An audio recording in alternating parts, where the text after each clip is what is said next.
everyone. Welcome back from our break. And now, guys, we have a guest. I'm fucking so stoked about this. This is just such a unique episode because the guest and I have a really long history.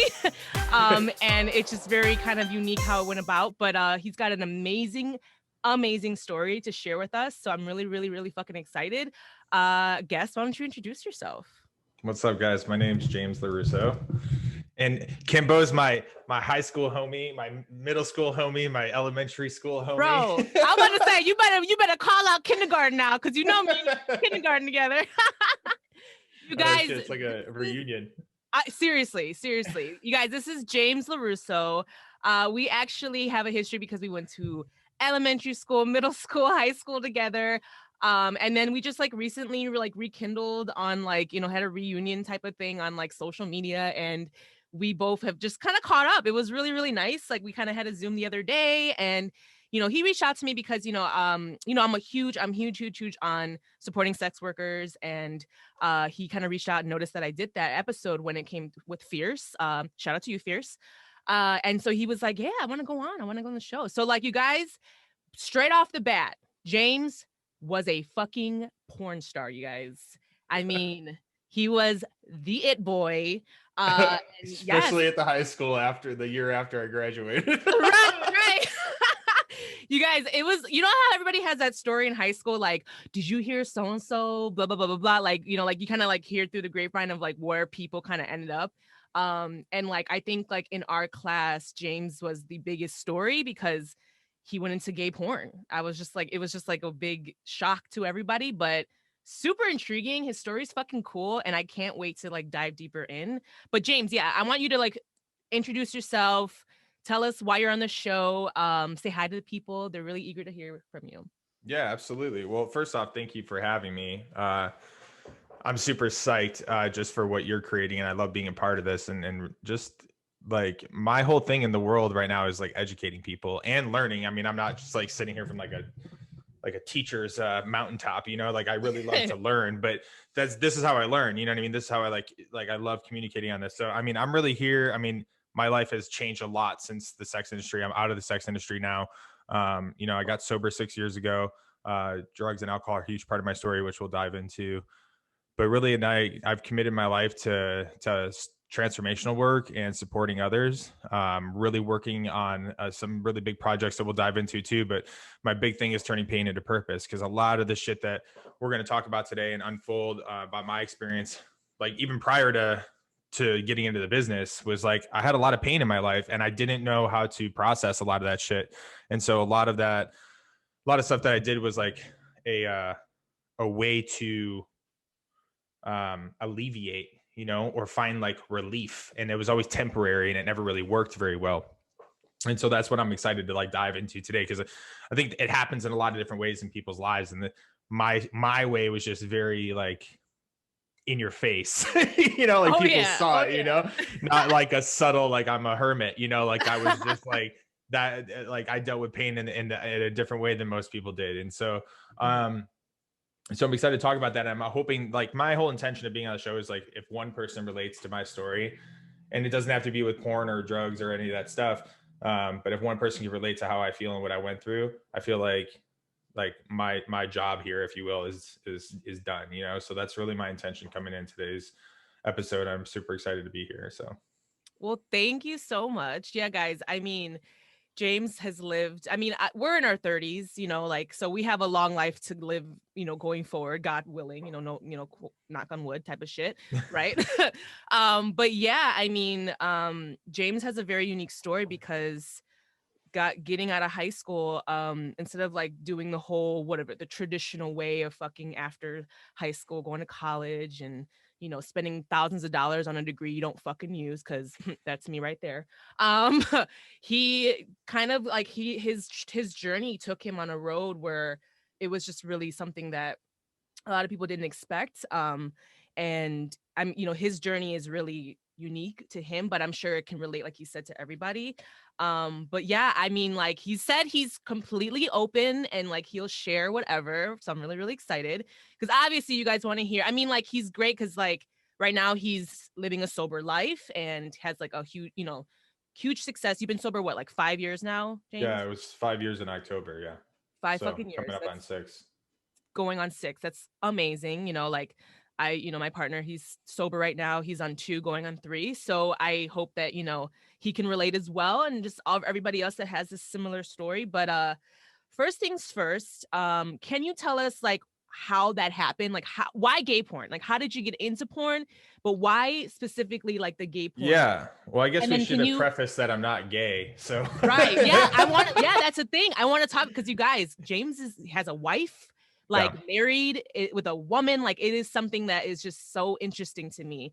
But yeah, why that? And then also, if you could, did you want to share your like your name, like your stage name? Oh yeah, I don't care. That's Yeah. cool. So I mean, I'll give you guys, as much detail without you guys falling asleep on me.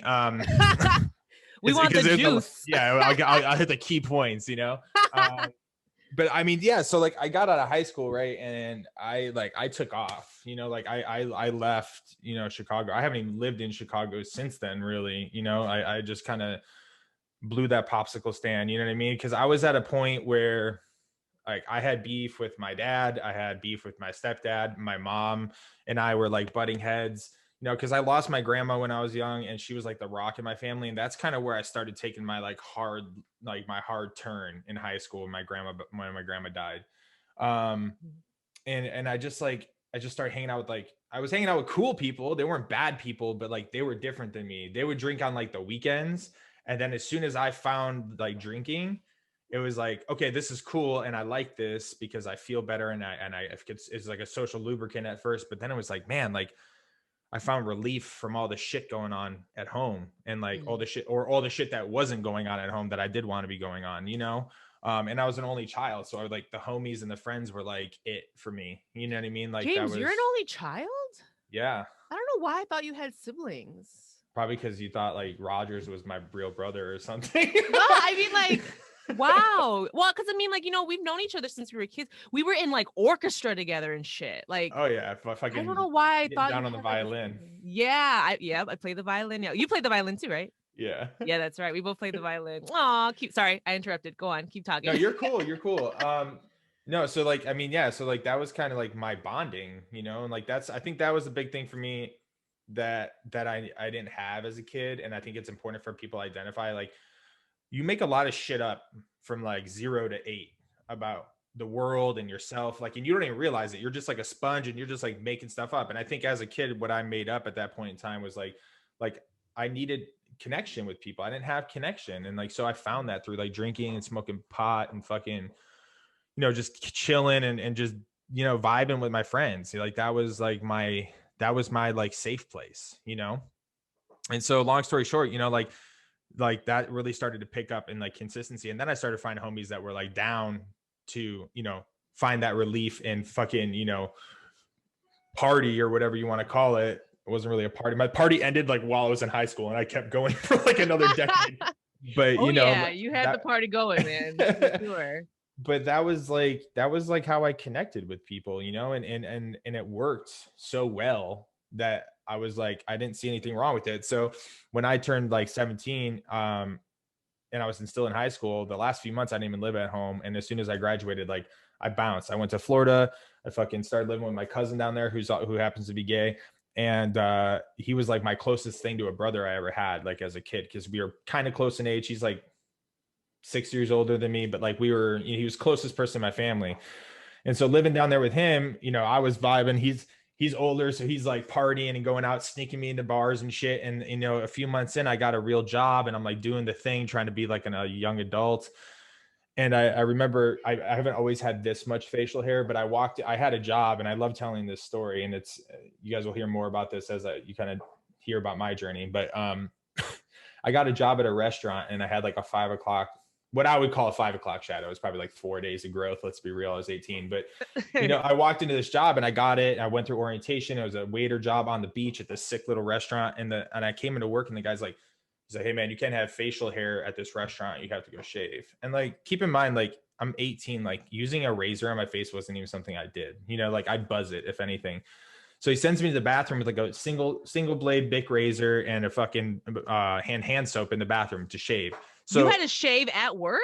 Yeah, like in the bathroom, because he told me I couldn't be on the floor. So I went to the so I Damn. went and did that, and I came out and I looked like I got in a fight with like a fucking cat.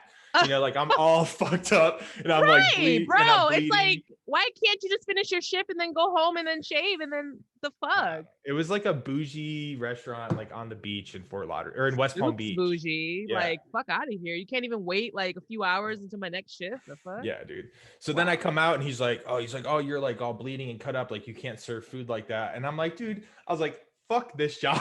And Right. Well, I you just just fucking like, asked me to go in there with a fucking razor blade and shit. yeah. So I just bounced. I was like, fuck this. And plus, keep in mind, like going back to like who I was, like I was a little fucking like hothead, like, you know what I mean? Like I wasn't an asshole, but I certainly was, I was a spoiled brat as a kid, and then now I'm like living on my own. So I'm like, fuck you, dude. Fuck you. I'm better than you. I had this like I'm better than you complex, you know? Uh-huh. And Uh-huh. so I fucking bounced and I was like, what the fuck am I gonna do? You know? So I had a friend in Chicago that was a few years older than me. He was stripping at like bachelorette parties and shit and making like hella money. And I was just like, and I went to one of the things he did like before I moved from Chicago. So I was like, maybe I'll put like an ad up on Craigslist. I told my cousin, I was like, maybe I'll just like strip. Like I can just party and fucking do whatever I want to do. So I was like, fuck it. So like I put an ad up for a male entertainer. Was like I wish I had the fucking Craigslist ad Bro, from that. I wish you did too. It's like that was like 19 emails ago. You know, I don't have those email accounts anymore. Right, But I right. wish I did, dude. That'd be so legit. But like I made a male entertainer ad, and like a couple days later, somebody hits me up and they're like, hey, you know, loved what your ad was, would love to chat with you. Would you be interested in you know in they called it all male porn is what they called it, instead of gay porn. It was like all male porn. So I'm like looking at this, I'm like, what the fuck? And so I was talking to my cousin, you know, and he's like, yeah, dude, He that's said like skirt, skirt. What the fuck? yeah, right. He's like that's for sure gay porn, dude, you know. Yeah. And so like, you know, I'm totally straight at this point. Like I haven't ever done anything with men. Like I've had no interest in doing it with anything with men. I mean, maybe like watch some porn with some buddies of mine, but that's like about it, you know, like nothing like interactive wise.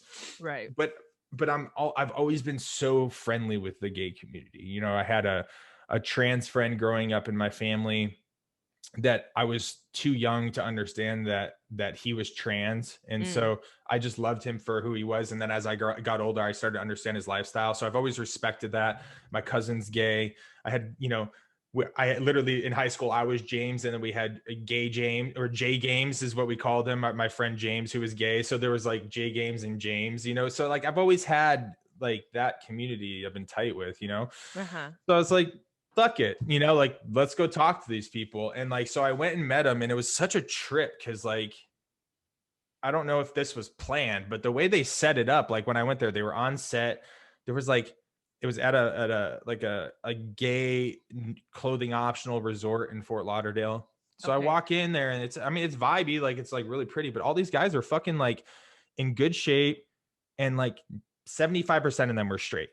You know, so I'm like, Shut they're up. So a lot of them were. So they were seeking out straight men to do yeah, this. because it's like it's like a fantasy, I think, for a lot. I mean, for a lot of gay, it's same way with like guys with girls, you know, like guys Oh, want like true. That's cute true, actually. chicks, you Yeah. know what I mean? So I think Yeah. it's not every, I don't want to stereotype that it's like every gay man's fantasy to like fuck a straight dude, because I Right. don't think that's true. I think some gay men are just like, man, if you don't want to have sex with me because you're straight, like there's no prize or trophy for me by having you sleep with me. But I think some people it's like the chase, you know. True. So Mhm. like there's a lot of guys in there that were straight, and like I mean some of the guys were showing me pictures, they're like their girls. I'm like, that's your girlfriend, dude? And he's like, yeah. And I was like, what the fuck, you know what I mean? Like you got this broken girlfriend and you're doing gay porn, like, you know, some of them had kids and shit. So I Uh-huh. was just tripping, you know, like it was like a whole new world for me, right? But everybody there was super cool. And you know, they kind of talked to me a little bit about like what it was like, and I talked to them. I was like, you could do this? And like he was like, yeah man, I just watched some straight porn, just, you know, do the thing and whatever. So like get ready and go to work, you know? And so Mhm. I kind of like left there thinking like, I don't know, let me think about it, you know? And so a few days went by, I talked to my cousin, and I'm like, I don't know, man. Like, I don't know if I could, like do this, and he's like, dude, he's like, my cousin was like my biggest advocate, of course, right? He's like, just fucking go for it. Who cares? And so I ended up going back and talking to them a second time at their condo just to like have a business meeting. And they were always super respectful, never tried to pull any shit on me or anything like that. They weren't like trying to like hook up with me. It's not that like casting couch bullshit or anything. They were super cool. And then the dollar signs came up, and that's when things started to change a little bit for me. Okay. You were like, wait, I can make how much? And wait, what? And so that was like the game changer for me, because how much like for like say your first, like what was the first offer? Like just give us like an estimate of so like, the first scene, this is in 2000, probably like late 2007. Was they offered, and I'm 18 years old. So keep in mind, like the most money I've ever had sitting in my bank account at one time was probably like $1,000 if I was lucky. You know what I mean? Right.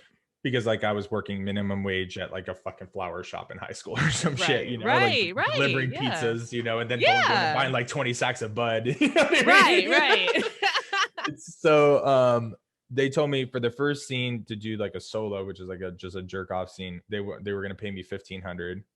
And then it was $2,500 for a fuck scene. So it was wow. 4 G's. And that was like on the same weekend. They wanted me to shoot that shit on like Friday or whatever. And then on Sunday I was going to shoot, or Saturday I was going to shoot the scene. So like, they're like, we'll scratch you a $4,000 check. So I was like, in a weekend. I'm like, well, hold the fuck up. Yeah. I was like, you know what I mean? So for me, like, that was like, it wasn't just like dollar signs, I don't want to minimize it. It was also like, yo, I just moved to Florida and I'm living with my cousin. Right. And I'm on my fucking own. There ain't no mommy or daddy taking care of me. There ain't no trust fund. You know what I mean? Like, there ain't no fucking savings account. I didn't even have a car. Like, you know what I mean? Like, I was straight broke and living with my cousin. And so this was like my ticket to freedom. You know what I mean? And so I fucking did it. And it was fucking wild. You know what I mean? Like, it was just super uncomfortable.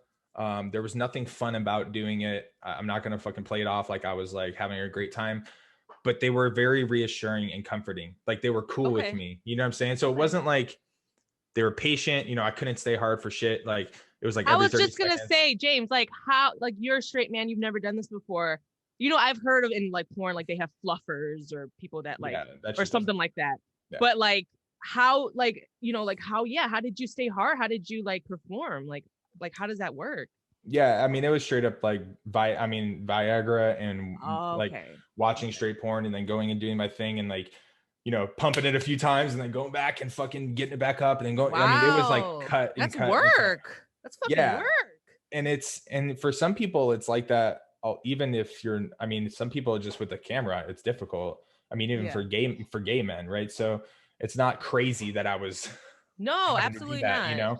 Yeah. But I mean, even straight men in the straight sex industry have issues keeping their dick hard, and it's it's just you got lights and fucking people telling you what position to do and where to look, and like you're going and you're like this, like if you're at home, and then they're like, no, you have to open up, so you're like, you're like so your leg isn't blocking your shit, it's like it's like a fucking thing, you're actually performing. It's not ain't like no romance in that scenario, you know what I'm saying?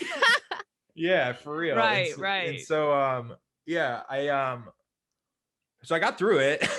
It was fucking wild, but I got paid. And then we talk about a lot of this in like 12-step programs and shit like that. Like in your addiction, like there's this like I arrived moment, and like that was like when I fucking arrived. I was like, let's fucking go. Like I went out and I told my cousin, I was like, I got the 8-ball tonight, dude. It's cool, and like I got drinks tonight, and like we went out and we partied, and I was like for me now, I was like, fucking, this is my life. You know what I mean? Like I can fucking do whatever the fuck I want to do. Nobody can tell me shit.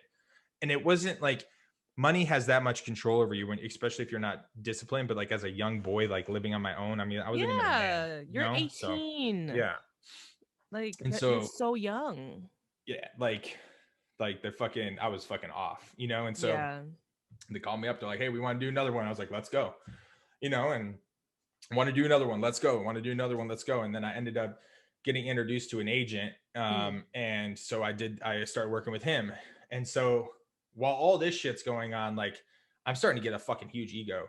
And so he's like, I want to take you on. I want to start booking you like fucking contract gigs, all this stuff. So I was like, all right, like, let's go. So the company made me agree essentially if I was going to go, because they introduced me to him, if I was going to go work with him, I had to bottom for them first on camera. Wow.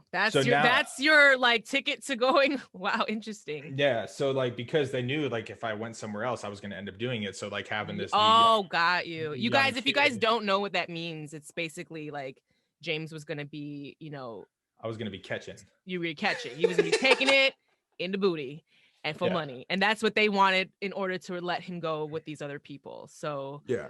interesting. Like that was like, I guess because like they want to capture what like your first time, because that's like sought after, right? Would you say, or no? Like, oh, totally. Yeah. Especially in the industry. It's the same with women, like women doing anal or, even I think there was a point in time where like this has changed a lot, obviously, in the recent years, but like even biracial stuff, like if you were doing, or not biracial, if you were doing, ebony, like ivory type shit. What the fuck is it called? I can't even fucking interracial porn is what they called it. Yeah. So like if you did a scene with like, if I was like a white guy doing a scene with a black dude for the first time, it was like, oh shit, like it was like a big deal. I think that's desensitized a lot because the studios are, they're not fucking stupid, and they're realizing like if you glamorize that as like a thing, you're pretty much saying like this is not normal, and then they look like absolute idiots. So normal. I mean, I'm a product of it, so 100%, right? Right. It's like so fucking normal. Like, but that's so interesting. The mindset. I mean, come on, like, guys, like I'm sure you guys all indulged and watched porn. You see the whole ads for like dad with stepdaughter, or just like, dude, that's like the biggest thing now is that like fucking stepdad shit. Yeah. Right. Like incest porn was like a very sought after. I don't know the statistics, but like people Google that or like look up that a lot. And so I guess in the sense it's the same thing with in the gay porn. It's like, man bottoms for the first time, or sexy young guy bottom, whatever, fucks black, whatever the fuck they're putting in there. But it's very like, ooh, sought after. So, okay. So you did your first scene, and then they said that you had to do the scene, you had to bottom for them. And you went ahead and did that, right? Yeah. Now, how did you feel after that moment of, because that was your first ever experience doing that. And 100%. Like, yeah. Right. So like, was that process also very difficult? Did you have to like take breaks, get hard? Like, how did that, the person you were with was really nice. So how did that work out? Like, he kind of was nice, but you could tell like he was impatient too. Cause like, and I can be honest with you. I mean, like, let's just put it all out there, like I'm blessed, right? Like I am endowed. And so like I've had James got a big old, So I've had guys that I was working with that like that I've had to do that. And it's like enough of a pain in the ass. Like you got Viagra in your body and all these fucking cameras and lights. It's super hot. You're trying to not eat a bunch of food before your shoot so you look good and all this stuff, and you're like gassed, and this guy's like, oh, hang on, and you're like, dude, what the fuck, man? Like I want to get the fuck out of here. You know what I mean? Like how long? Because you'll be on set sometimes taking photos or running through B-roll and doing all this stuff for 6 fucking hours. Yeah. So how long, like a scene, say like one scene average, like how long will that really take? It depends on the studio. I mean, some places you can burn it out in like 2 or 3. Like if they're more of like and if you have chemistry with your partner, that's another thing too, But I mean, some places. What did you say? If you have like chemistry with your partner. Oh, chemistry. Okay. Yeah. I mean, because like even though, I mean, years in, right? I mean, I did this shit from fucking 18 to 26, right? So like, 4 or 5 years into my career, like I was so desensitized that like if a guy was attractive, I could like appreciate that he was attractive, and like I could stay aroused for most of my shoot, even though like I'm not sexually charged to be with a man like in my own time, right? Like I'm not like out and about and like I want to go hook up with a dude today. Like it's just not. It's not how my brain works. Yeah. But like I appreciate men and their sexuality, and I can also find a man attractive, but not be sexually attracted to them, if that makes any sense. Yeah, no, super interesting. Like, super interesting. Yeah, because it's like, I just realized, like you started at 18, and you were doing this till you were 26, so you were like in it, for a long time. And guys, so you never stated your stage name, but your stage, I don't know if it's changed, but when I looked you up, when I, when we first found out about James, when everybody in study hall was using pirates and tunnels to fucking search my porn at the yo, graduating I class was before like, us. when our high school people found out about James, it was, your name was Tommy Defendi. And so Yeah. we looked up Tommy Defendi, and like, I'm not gonna lie, it was wild to see you on this camera, see you on the big screen, sucking a dude's dick and all that. I was like, this is James fucking LaRusso. Like, I was fucking kindergarten with him. So, but like, and it's really interesting because like I love hearing your story, because it just like, also guys, it's like he's gonna get down and dirty when it comes to like, also like the glamorization of the porn industry, and like, Yeah. there's a lot of real shit. There's people behind, obviously, a lot of us, we watch porn. I do. I'll admit it. I watch porn, and a lot of that shit it's fake. It's fake as fuck, right? This is a job to these people. You guys are doing this for a check. And, and like you said, it's like people have these like fantasies, and they like put up like these like, they just kind of like visualize like the scenario. I mean, it's meant to look real so people can get off, right? So you're not seeing the takes that you have to stop, get hard, do what you got to do, or okay, switch your angle. The director's telling you to do this and do that. It's like, it's so not sexy. It reminded me. And some of it is, right? So like, that's the interesting part about the business, is that like, there's parts of it that are just so mechanical, right? Okay. And then there's other parts of the business, like that's kind of what's taking a turn with like OnlyFans and Pornhub running their people running their own Pornhubs and shit. Is like, I have friends that like, they love what they do, that are still in the business, and I'm like, and they're having sex. They're like, I got to have sex with like awesome hot people every fucking day in my house and record that shit and fucking make 10 grand a month, 15 grand a month, or whatever, doing what I'm doing. Some people, I mean, I know people on OnlyFans are making like 100 grand a month. Oh my God. On OnlyFans. Guys, I'm fucked up. You know what I mean? It's just oh my God. Did y'all hear that? All that money? The fuck? I mean, it's yeah. It's hard hearing it because I'm over here, fucking. Yeah. We're over here struggling to fucking hearing all these people make money. I mean, like, hey, but my thing is like, do what you got to do. Like, I support sex workers all fucking day. You know what I'm saying? Like, and the more control you have over your own fucking body and autonomy, like, go for it. You know what I'm saying? Yeah. I'm all for it. But it's nice to hear it coming from you, because you've experienced that. You've experienced the industry, and like the thing is, you did get pretty big. Like, you would go to the porn award. I don't know the name. What were the? That's where I met my wife. What was that? That's where I met my wife. Did I tell you that story? Yes, you did. Yes. So he what is it? What is the award called? The Grabbies. The Grabbies. So he actually, like, Tommy Defendi was asked to go to the Grabbies, and you said you met your wife. So your wife actually was in the industry too, and you guys met that way, correct? Yeah. Right. Yeah. That's so we met, kind of accidentally, right? Like she wasn't in the same industry as me, obviously, like the same side of the industry. Right. But she was dating somebody that was there, and that's kind of how we ended up meeting. So, and we ended up living, it was in Chicago, but we both lived like a mile, like I think I lived like 3 miles away from her in LA. We were like, one town over or whatever. Yeah. So it's kind of a trip. But yeah, I mean, it's, it's kind of been wild, because like, that's like and I'm not going to dive into her story too much, because that's her story and it's not for me to tell them. But, her experience of the industry was a lot different than mine. I think the part that made it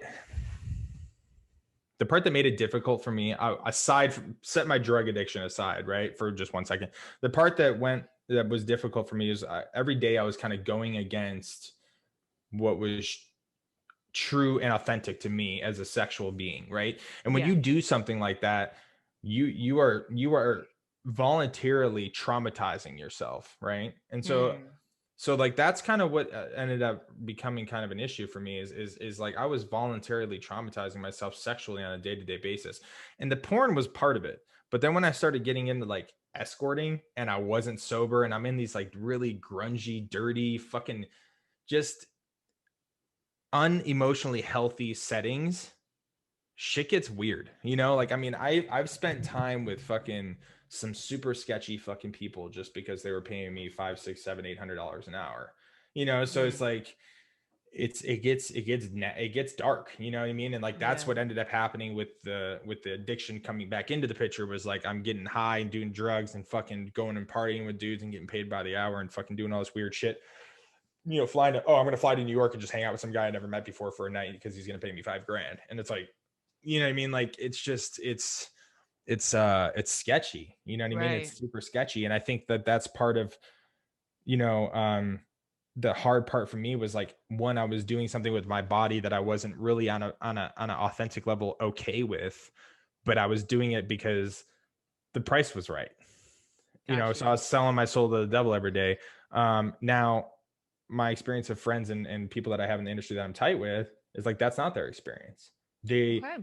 they're cool with that, and they're okay with that. And at first I had a huge resentment. That was really difficult for me to accept that. And there's people I'm super close to that I was like, it just hasn't caught up with you yet. You know what I mean? Like I was like fucking like convinced that like they were eventually going to feel the way that I felt. And it was like my duty to like save them, you know. And Hmm. doing a lot of personal development work over the last like 3 or 4 years, like I've really started to come to terms with the fact that like that's not the case for everybody. You know what I Yeah. mean? Mm-hmm. And for some people it might be, and maybe they just have to figure it out on their own, but that's not for me to fucking say. Right. But I think that it's important, regardless of your true intention and if it's okay with you on an authentic level or not, that you are safe and protected through that space and you have resources. You know, like that's a big issue that I find to be in this industry, is that like there's no resources for people. There's no mental, you know, there's no mental health support. There's like, you know, people don't care if you're fucking doing drugs or alcohol. And if it gets too Uh-huh. bad, they just won't book you anymore because you're too much of a hassle. You know what I mean? Right. It's just, there's no, because you're an independent contractor. So it's like, you don't Right. have like a union. You don't have, you know, healthcare. You don't have any of the things that you should have, considering the scale of the business. It's not like it's a small business. It's $1 billion business. You know what I mean? Right. Right. So, you know, most people aren't making fucking royalties. They're, you know, you go on a camera, you shoot, you're Right. done, That's you know? true. Yeah. It's not Yeah, like, because it's like people could look up your stuff that you did years ago and you're not going to get money for that. Right. they are. I'm not. You know? That's so, oh, so the company is, Yeah, hell but yeah. you're not. That's crazy. No. If that, yeah, that is like you're, because it's like, in the acting world, if if you're in the union, you're SAG, and if you have residual checks coming in from like old shows you've done, yeah, you're still getting the money. But yeah, you're right, for like porn, it's like I never thought of it that way, but yeah, totally. And I guess in a sense that's why it's so nice that there's OnlyFans, because they're able to monetize and make money for themselves Yeah. and control it more so.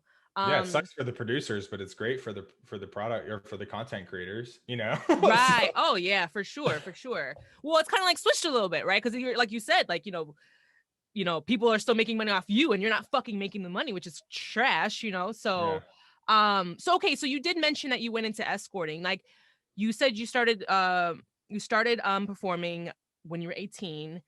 How long and when did you go into like escorting? Like Probably like a year or so in. okay, I so it started was meeting so people it went like hand in hand a little bit when I you just were started to realize that that was how a lot of people were making a lot of money, right? Yeah, got you. I'm banging shoots out for like, you know, it's like the best comparison I can make is like professional athletes. Like Okay. you know, you get a contract, right? Like, so I was on a contract. I had 2 scenes a month. They paid me like, let's just say, like $2,500 a scene. So I was making 5 G's a month, you know, for 6 months or a year.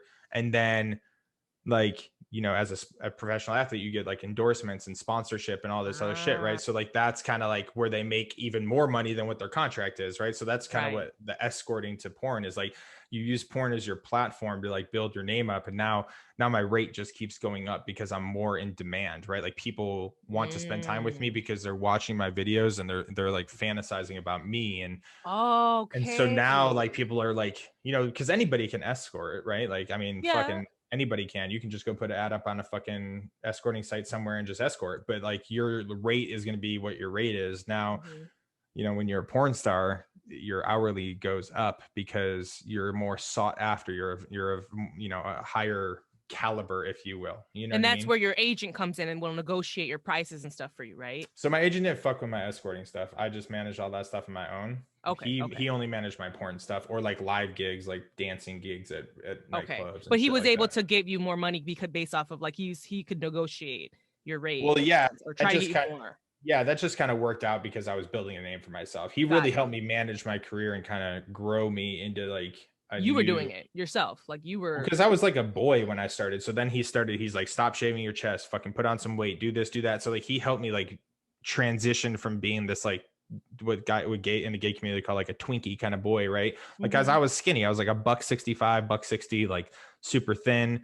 And then I But you were started like, tall. You were tall, James. yeah, that's what I'm saying. So like I was like, I'm Yeah. 6'1", like 160, 165. And then I started putting on weight. And then like, so I got up to like 185. So I was like this like more like muscular kind of hairy chested dude. So he helped me like grow my brand. Right. And like, and then as that grew, I started getting plugged into some more, extracurricular activities, I guess you could say, with the escorting. And I got super plugged in with like a company that's no longer around because the feds actually shut it down, called Rent Boy. Stop. The Fed shut it down. Yeah, I was out of focus for a second. I was trying to get myself back in Yeah.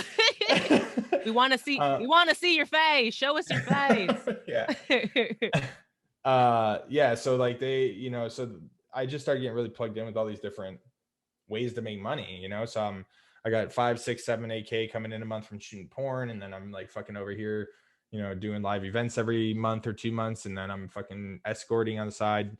So I was making a shit ton of money, but I was also, I remember there's times like where I'd say like 4 weeks would go by and like I'm like paying my rent for the second time and I haven't even been home. You know what I mean? Right, because you're always on the go. You're like Yeah. booking gigs and doing. Yeah. So Okay. I'd like set up a tour. Like I'd fucking fly to Florida for like a week and shoot and do like a nightlife gig, and then fly up to New York and shoot 2 or 3 scenes in a week, and then fly to fucking Chicago for an event, and then fly down to Texas to dance at a nightclub, then come home. And then like do all my fucking laundry, put it right back in my fucking suitcase, and I'm off. Or like shoot a scene in LA and then bounce. And that's why I liked contracts, because I would just sign contracts and I just go to San Francisco, shoot 2 fucking scenes, boom, done for the month. I'll see you guys in 30 days. You know what I mean? And like, because those were paid more, the contracts. yeah. And it was just, and it was solid and consistent. So that's why, I think that's why I lasted so long. People burn out in the sex industry in like 2-3 years. I was in it for 8, and I could have kept going if I wasn't such a fucking train wreck by the end of it. You know what I mean? Like my addiction is why I couldn't stay. I mean, I didn't want to do it anymore, but like my addiction is really what kind of crumbled me, And this is a perfect segue, because like you did mention your addiction. So yeah, guys. So James got into the industry, was in porn, and as you said prior, to do these scenes, because you're doing gay porn, but you're not actually gay. You have to like get yourself in the mindset to do it. So you found yourself going into this path of like drugs, and like it got to the point where you got into like harsher drugs, and like weren't you like addicted to like crystal meth and things like that? So like how did that go about? Like your journey when it came to like your addiction. Yeah. So when I was 18, like I first got in, right, and I was already a drug addict, but I was functioning, I mean, I was good, like I can handle my shit.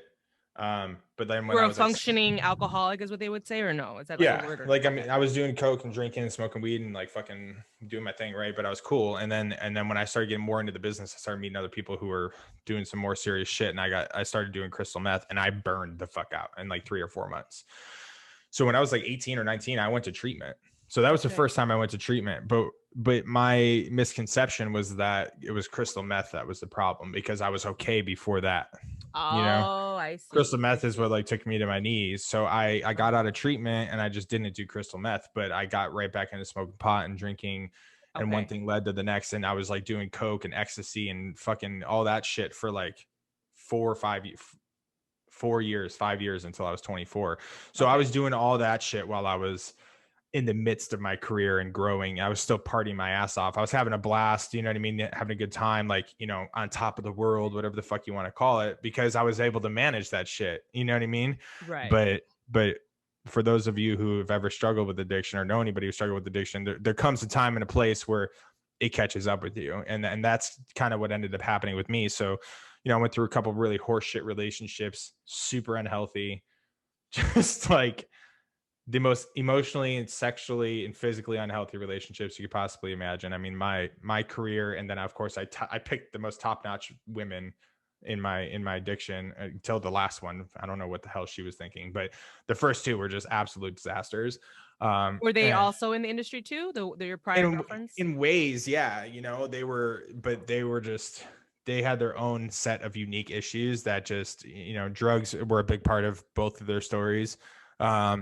Abuse growing up, both a big part of one of the girls I was dating grew up in a very like cultish religious type of family. Stop it. Yeah. So wow. She just had a whole fucking slew of issues. And I was a fixer, so I was always trying to fucking fix people. When's your birthday? When's your birthday? I'm a Cancer, June 30th. You're a fucking Cancer? Yeah. Wait, dude. June, end of June? Yeah, June 30th. June so I'm like 30th. Okay. Yeah, I'm like at the beginning of Cancer. My man's a Cancer too. Oh, is he? Yeah. That's dope. Yeah. And my sister's a Cancer. Her man's a Cancer. Me and your dude need to connect. We obviously got a lot in common. Yeah, that's crazy. I didn't know you were a Cancer. I'm like, wow. Aw, so James, you're super sensitive. You're like, oh yeah. Yeah, like Cancers are like, you guys can't. I mean, I know Cancers because I'm surrounded by Cancers. So, yeah, Cancers are like super. I have such a a soft spot for Cancers. I'm a Taurus though. I'm a stubborn bull. But yeah, I didn't know that you were a Cancer. Aw, so yeah, you were like. But then okay, this is all making sense. Sorry guys, and like going in my little like astrology brain right now. So I'm trying to think out like how you've been feeling, like because like.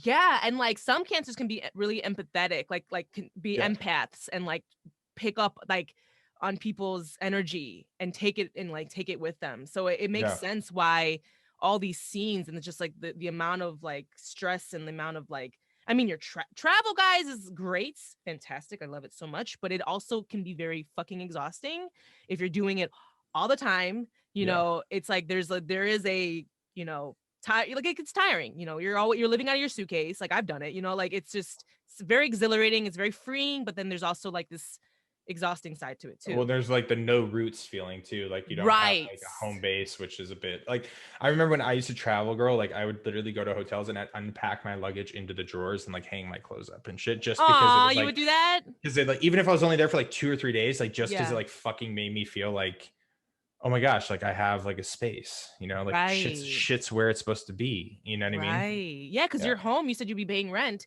and you'd never be there. Yeah. And so you just be in always fucking LA. Yeah. So I paid like $2,200 for a fucking 1-bedroom and I'm never there. Oh man, you should have just made your home base someplace like fucking cheap as fuck, and then just you know what I mean, like the fuck, like you're never there. But yeah, no, I mean it's wild because it's like. Well, did you ever have like escorting? Like, did you ever take you like internationally? Did you ever go like outside? Yeah, where'd you go? Yeah, so I did scenes and escorting overseas. So a couple of the things that I did were in London. So London was like the first place I went, and then I did Spain, and then which was sick. Yeah, love Spain. And then I did. I bet they loved you in Spain. I bet they loved you. I'm actually not half. Like I'm part Spanish, so it was kind of really cool. Oh, you know what? Okay. My mom's side has Spanish in them, so okay. Yeah, so it's kind of cool. Like, I mean, I don't know like Spanish, so I was definitely like a fucking stupid like American boy. No, but like I remember in Barcelona, like they just like everything's very like it's a very not I won't say superficial. Like shout out to all the Barcelona people or the Spanish people out there, but like. It was very like they're pretty, like they were all very super pretty. Yeah, everybody's like gorgeous. Yeah, gorgeous people and like fit and like light skin. And so like I could just see you being like a hit out there because like oh yeah, that's what was like the ish out there when I was there. Totally. Like the lighter, the prettier, the more fit you are, the better it is for you out there. That's just was my experience when I was backpacking there. But I'm sure you're but that okay. Thanks, so Barcelona, London, where else? I did Prague, which was super tight because I actually. What did you do in Prague though? Because I hear Prague's a little like it's like got a huge like like what do you call it? It's like got a huge like sex market scene in there, like, or no? Yeah, for sure. I mean, I didn't spend too much time in Prague. I spent like 2 nights in Prague, like Uh-huh. when I first got there. But then we were in a castle like an hour outside of Prague, and Okay. we shot a scene, or we shot a whole movie in a Okay. castle. But there's this company called Bellamy. It's Belami, and it's all these Czech guys, like Czechoslovakian dudes, and it's disgusting. These fucking guys are perfect. I mean, like, like, if you want to feel insecure as a man, like, fucking hang out with these dudes. They're, I mean, What? just perfect bone structure in their face, perfect bodies, huge dicks, like everything. And I'm just like, what is this shit, like, so we did a movie.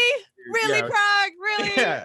yeah. So we did a movie with these dudes, and it was like in a castle, and it was just next level. But it wasn't like not like, it wasn't castle like fucking Game of Thrones castle shit. You know what I mean? It was like it was like a very modest castle, but it was more of like an art gallery kind of feel and vibe in there. It was like all concrete walls, concrete floors, like very minimalist. Yeah. Like in the ground bathtubs. You know what I mean? Like everything was just concrete with like wood furniture, so it was very rustic.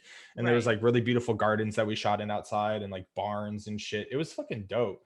Well, but I was gonna say, like, Prague, I've been to Prague. So like Prague is a very old town. Like it's just like it's like you go there, it's like you stepped in like a time machine, right? Yeah. And so when you're saying I know people were like, castle, like that sounds lit as fuck. But when you're in that city where literally everywhere around you is like a history book, it doesn't seem like a big deal. But like, yeah, in a sense, like you are in a castle. It's because literally, like, you walk around the streets and everything's cobblestone and just like so old and historic there. It's trippy. It's fucking dope. It's and like, the countryside's really beautiful. It's just a trip when you go out there and you're like, I got called like 3 days before the shoot, and they're like, hey, somebody dropped out, we need you to come out here, would you be down? I'm like, fucking, I was like literally like at one of my like fucking fuck buddies' houses, like twisting the pipe, and they're like, can you be out here in 3 days? I'm like, sure. I was like, I better go to sleep right now, so like I like crashed, like partied the rest of the day, crashed, and then I was like detoxing the whole week while I was there in Prague. So it was a grind, because I was just trying to, it's easy to get pot in Prague, so I was like just trying to like smoke weed all week to like stay right, because I was so sick, because like I had been partying, like I was at that point, my addiction, I was back on crystal meth. So okay. So like I was fucking just How did you take, I'm sorry, I'm really ignorant. How did you take crystal meth? Like what is smoked it. You smoke it? Okay. Yeah. I mean, that's how I did it. Other people do it other ways, but you can do it other ways. Yeah, you could. I mean, I snorted it sometimes, but most people. Oh, okay. I mean, I would say the common user probably smokes or snorts it, but people are IV users with that shit too. What does that mean? Like intravenous, like they'll shoot it. Okay. Yeah. Yeah, because I was just like, I wasn't sure whether that was a drug you could shoot up or not, because I'm stupid. There's really not many drugs you can't. You just have to prepare it properly. Got you. Thank God that my addiction never got there. I was too much of a pussy, to be honest with okay. So you only smoked it and like snorted it. You never got to the point where you were like shooting up. I don't know if I would have came back from that. It's tough. So is it because of the process? It's just like more addicting if you do it that way, or it just hits you different. Yeah. Okay. Hits you harder. Yeah. Okay.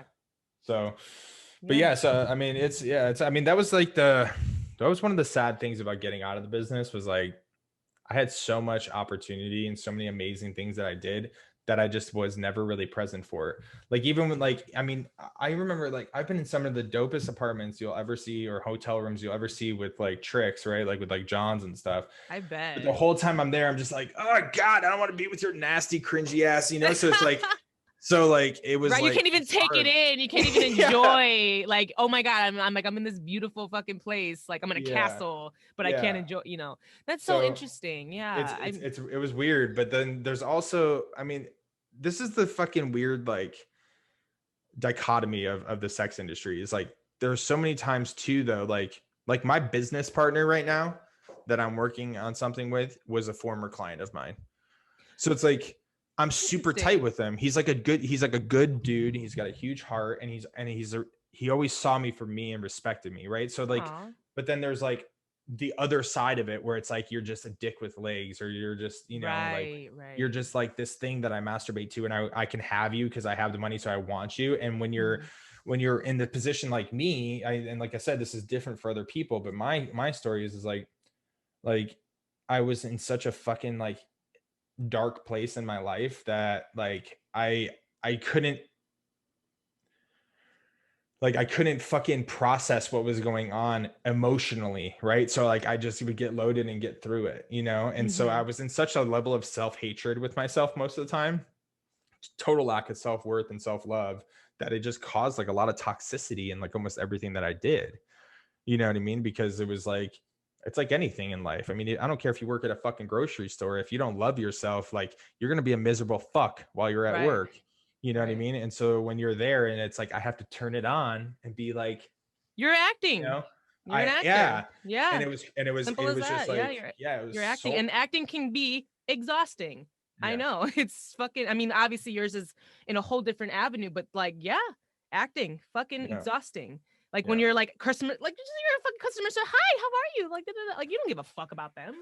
You just want to do your job good, make them feel good so they can leave there and leave a good review, right? Yeah. So in a sense, it's like, yeah, but imagine like throwing, drug and alcohol abuse in there, throwing, the fact that you're like sexuality could be very, if it's not done in a way where you're happy with, and it's not, in a sense of like, if you feel, like you're being violated or whatever the fuck, it could be very traumatized. Like you said, like if you're putting in yourself Yeah. in this position all the time over and over, and then adding drugs and alcohol, it could be, yeah, fucking exhausting. I can just can't Yeah. even 100%. imagine. Well, Yeah, I I think can't that's even. what kind of got me to where I was in my career, but it was also like my demise, right? Like Right. drugs and alcohol, like were what helped me get through all this stuff. But it was also the result of every bad thing that happened to me. Like any Right. case of abuse that I did suffer, which I never really dealt with on camera. I had one issue with a client before, but like I just put myself in a lot of very toxic, vulnerable situations, you know, because like with the porn and escorting career comes, you know, fame and fucking Yeah. attention from all the right and wrong people. And Right. so like I just found myself in a lot of really shitty positions, you know. And so you know, like as I progressed through my disease, like and my addiction, like that was what ended up, you know, rearing its head and fucking totally knocking me out, because I was like, hey, I need to get sober, but I can't get sober and stay in porn, and I can't stay in porn and get sober. Like Yeah. I can't, or I can't stay here and keep getting high, and I can't keep getting high, and I don't know what to do. So it was like I had to cut both those things out of my life. And you know, I always say this, but like drugs and alcohol were like my first love. Like I know it sounds Yeah. crazy, but like legit, they made me feel that warm sensation that you get like when you hug your loved one or whatever Mm-hmm. it is. That was the I was chasing that the whole time I was loaded, to feel that Mm. way, and I was finding new ways to achieve it. And I was letting go of the only job I ever had. I mean, the last job I had before Right. porn was in fucking high school when I worked at like Pottery Barn or some shit at like Oak Brook Mall.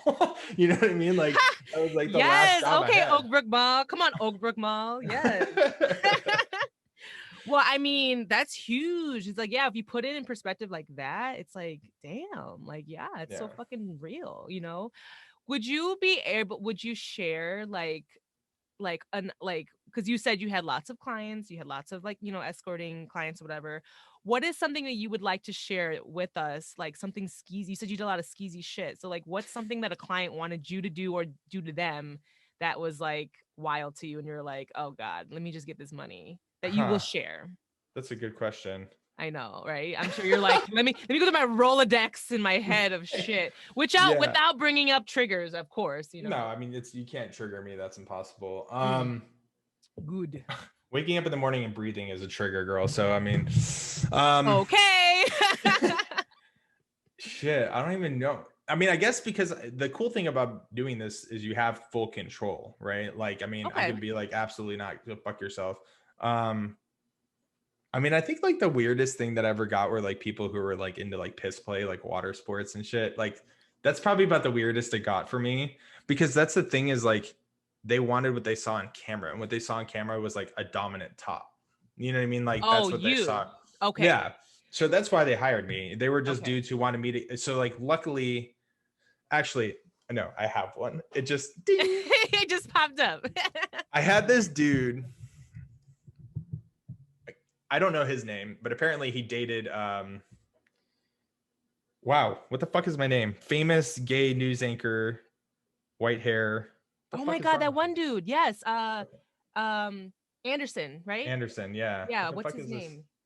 Wow. Y'all know who we talking about. Yeah, whatever, right? Yeah, go CNN. on. Yes. Yes. Apparently this was like a guy that he dated. That's what he said. Dude was fucking out of his mind high. So I don't know if it was Uh-huh. true. Allegedly, guys. Allegedly. Yeah. Don't come for So us, dude. Don't sue me. Don't sue James.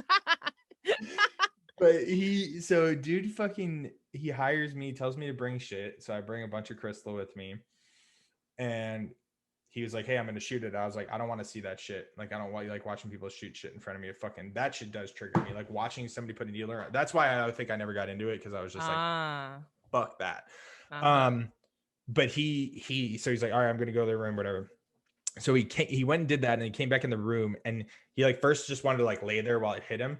But then as soon as it hit him, he like made me lay him down on the floor and put my foot on his face. And then he told me he just the whole time I was there, he just had me put my foot on like his face, his neck, and call him like a bitch or whatever. And then he wanted me to he instructed me to tell him to tell me his bank account information.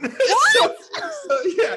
So I was just like, "What's your fucking bank? Like, what's your bank number?" And then he's like saying it out loud. I'm like, "What's your PIN number?" And he's just like, "Just rob me, take all my money." Like it was like this, Okay. this like very Okay. So he weird, wanted you, he sadistic, was like a like pay pig, submissive. or I've heard of this, like where like they want, like they call pay pigs, or like Yeah, pay how, pigs or something. Yeah. yeah, where they like So, they like to be financially dominated. yeah. And It like, was the most ridiculous thing ever though for me because it's just like I'm like, you could literally pay me to come over here and do anything you want. And that's what you yeah, want. but dead ass, that's what they Yeah. want. They want like to be humiliated. And mind you, like, you know, this is just like from what I've heard in like podcasts, sex podcasts that I've listened to too, because it's like there was this like one guy that all he wanted to do was like jack off while the girl was just saying shit, like mean shit to him, like you're a piece of shit. And Oh yeah, you that know, shit's and then he would normal. just be like, you know, like, and then he would find, like, she would fine him, like, you send me $100 right now. And he's like, okay, yes, I will do it. And then like would just do that, and it would get him off. And I'm like, that don't sound hard to me. I mean, I'm just kidding. But I mean, yeah, that's like, I guess it's like whatever's your thing, right? Yeah. Okay, so then he just wanted to So just like you to yeah. step on him and then just say, just be I think Yeah. financially dominating him. But let's go back to like I am not by definition of the word like sexually dominant, like to a certain degree, like I am, right? Like I'm like I could like get a little like rowdy, but like I'm not like I'm married to like a woman who is dominant. So you're not a dom, like you're not, you No, don't not like okay, naturally, okay, so and I'm not even like I'm not aggressive in that sense. Like if I'm pissed off at somebody, yeah, you know what I mean? But like okay. for me to like turn it on there, it was like the most awkward thing because I was like going against everything. Plus I'm high as fuck. So I'm just like feeling Right. all good. And I'm like, this is so inconvenient right now. You know? Like I was like, what the I fuck? don't want to do this. Like, what is Yeah. happening?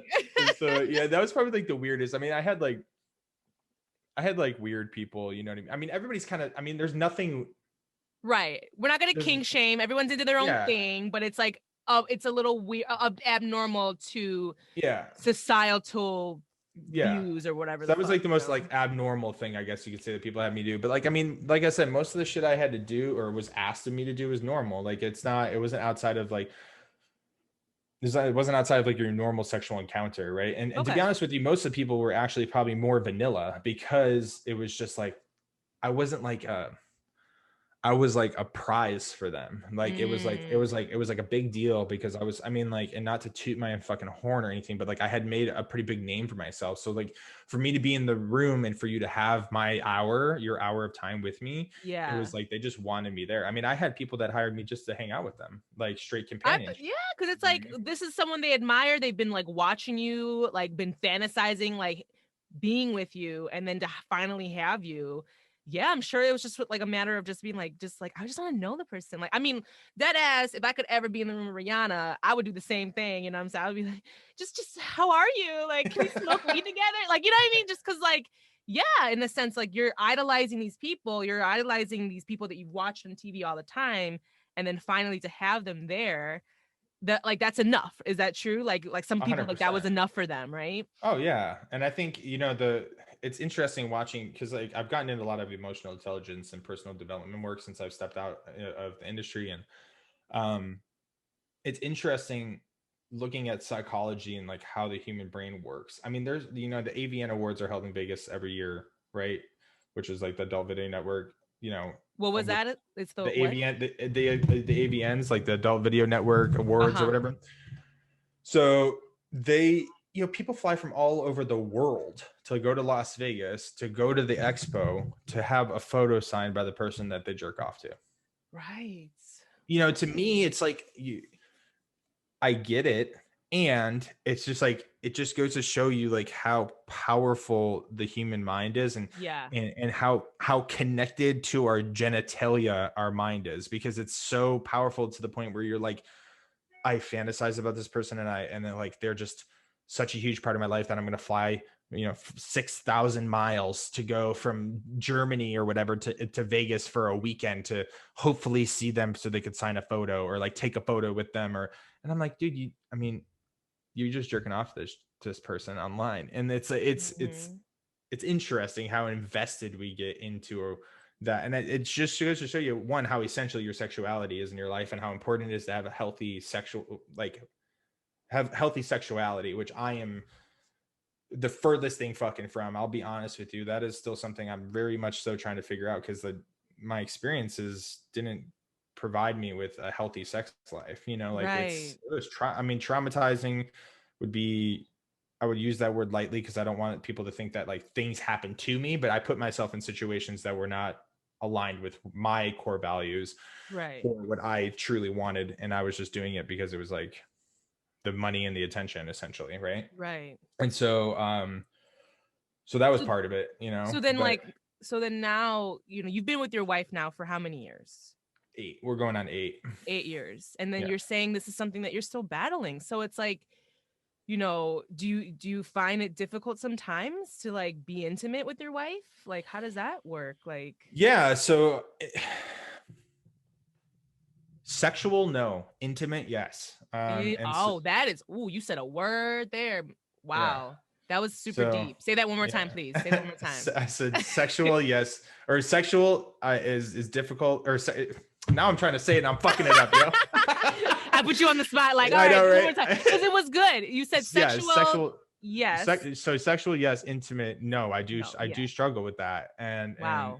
And the reason Wow. is because if you look at the word intimacy, right? Like, into Hmm. me you see, right? And it's like, if you're not okay with you and having being intimate with somebody, letting them see into you and being authentic and vulnerable and transparent with them is difficult. And so Hmm. my wife and I have gone through a fuck ton of shit, right? It's like my addiction and like, fucking me being in the industry, me trying to yank her out of the industry, her not being ready to leave the industry, her having a totally different experience of the industry than me Hmm. projecting my experience of the industry on her. Like, Right. it was a crazy bunch of shit.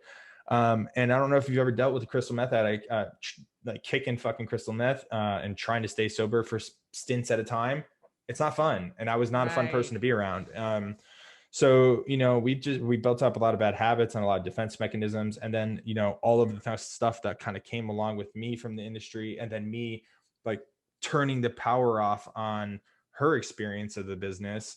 It was kind of made like, I kind of made like an ultimatum. It's like me or the business. And like, she slowly worked her way out of it. And that Mm. was a big way of her expressing herself, because she is bisexual, and like that was a way that she explored her sexuality and became confident in her body, and made choices for herself. And she wasn't like, oh fuck, I need a sack of dope, so I better go see this client tonight. Like that was my experience, not hers. You Uh-huh. know what I mean? Uh-huh. And so Oh, that's interesting. Wow. Yeah. yeah, so we had Okay. a lot of issues there. So sexually, it's like, it's easy, like, hey, let's fuck, or let's have sex, or let me please you, or let you please me, whatever it is. But the intimacy part is hard, right? Like, I'm Hmm. not a big cuddler. Like, I'm just You're a not. Cancer. You're not a cuddler. Which is weird, right? Yeah, I feel like Cancer's like, well, maybe not all Cancers, but I don't But know. like, so this is like the baseline of my trauma. Like, it's easy for me to cuddle like with my dog, Uh-huh. but Uh-huh. because there's no like, there's It's no an human interaction. animal. Yeah. Yeah. But Mm-hmm. like with my wife, or if it, I mean, I wouldn't really cuddle with anybody else. But it was just like I used to have people used to want me to cuddle with them after a session, and I'm Mm-hmm. just like laying there like Cringing, stop like, fucking touching me. wow. It's just like, Yeah. and I I can remember like imagine. points of Yeah. my career where I was too much of a bitch to be like, I'm not going to do this anymore. I'm going to go like pull myself up by my bootstraps and find a new job. Like I was too victimized to make a decision for myself. And I just kept doing what I was doing and just really scarring myself. Yeah. Like I think a lot of those instances really, really fucked me up, and my expectation, I used to be able to get whatever I want wherever I wanted it. And like, that doesn't work in relationship, you know? It really doesn't. Yeah. So, there's, Compromise is key. yeah. And so Shit. I never had a healthy relationship prior to Mhm. being out of the sex industry, or prior to being in the sex industry, because I was like in high school, so I never had, a healthy emotional life. I never did any of these things. I never been in a relationship sober. So everything when I got out of the business Wow. and got That's sober was all new to me. It was the first time I've ever done it. And sometimes I forget that shit. And sometimes I forget yeah. that 5 years really isn't that fucking long. Like it is, but I was in the business for 8, and Right. before that I was in fucking high school. You know what I'm saying? So it's like sometimes it's Yeah. hard for me. I get to like really remind myself, like, dude, take it fucking easy on yourself. Be Yeah, give compassionate with yourself yourself. grace for Yeah. sure. So Well, yeah, what was it, James? Like, what was the rock bottom moment where you were like, I gotta get out of this. Like, I can't do this yeah, anymore. Like, do you remember? Was there a specific moment or like yeah. an event or something? Like, like, So I tried to get sober multiple times on my own, and I do it for like a few days, or like I do it for like a week, and then I'd only be smoking pot or like drinking wine with my girl and like just normal shit. But then I always like found myself back at my dude's house. Like I'd get in an argument with her, or like I'd be like in my shit, and I just always find my way back at my dope dealer's house. So this kind of happened like, I don't know. I want to say I seriously started in December of 2013, and I got sober in October 2000. Oh no, December 2014. And I got okay, sober in October of 2015. So like almost a full year of this like okay. in and out shit. And What was this also with the industry as well? mhm. Or Yeah, so okay, I so you were retired kind in of okay. yeah, I retired in June of 2015. So like 4 months before I got sober.